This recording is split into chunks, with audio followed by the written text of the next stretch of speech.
جی बिस्मिल्लाहिर्रहमानिर्रहीम। इसमें कोई शक नहीं है कि अल्लाह ताला के घर उसके नबी के दर पे वही जाते हैं जो अल्लाह के पसंदीदा हैं। लिहाजा हमें इस बात पे फ़ख्र होना चाहिए कि हम एक ऐसे शख्स के दोस्त हैं जिसको अल्लाह ताला ने सफ़र के लिए चुना, और इनकी तवस्सुस से, इनकी मारिफत से, इनके राब्ते से, इनके सिलसिले से वो तमाम दुआएँ, इसकी बरकत अल्लाह ताला हम तक, हमारी फैमिली तक भी पहुँचाए। अच्छी कि जो शख्स जा रहा है वो खुद हम लोगों को दावत बुला रहा है। मैं इस रवायत का शदीद इस पर इख्तलाफ करता हूँ, और मैं चाहूँगा कि जिस रवायत का आज आगाज़ हुआ है इसको आज ही ख़त्म हो।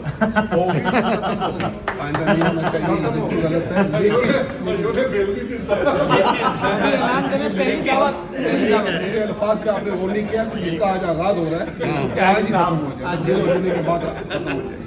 लेकिन इंशाअल्लाह हमारा भाई जब ये वहाँ की रहमतें, नेमतें, सादतें और उन नज़ारों को समेट के वापस आएगा तो हम इंशाअल्लाह ताला उसका भरपूर इस्तकबाल भी करेंगे, एहतमाम भी करेंगे, उसको भरपूर तरीके से इंजॉय भी करेंगे। दुआ यह है कि अल्लाह ताला आपकी तमाम दुआओं को, इबादत को, रियादत को कबूल करे, और आपके वसासत से हम जो दुआएं आप तक अभी आपके हवाले करेंगे अल्लाह उन्हें भी कबूल करे।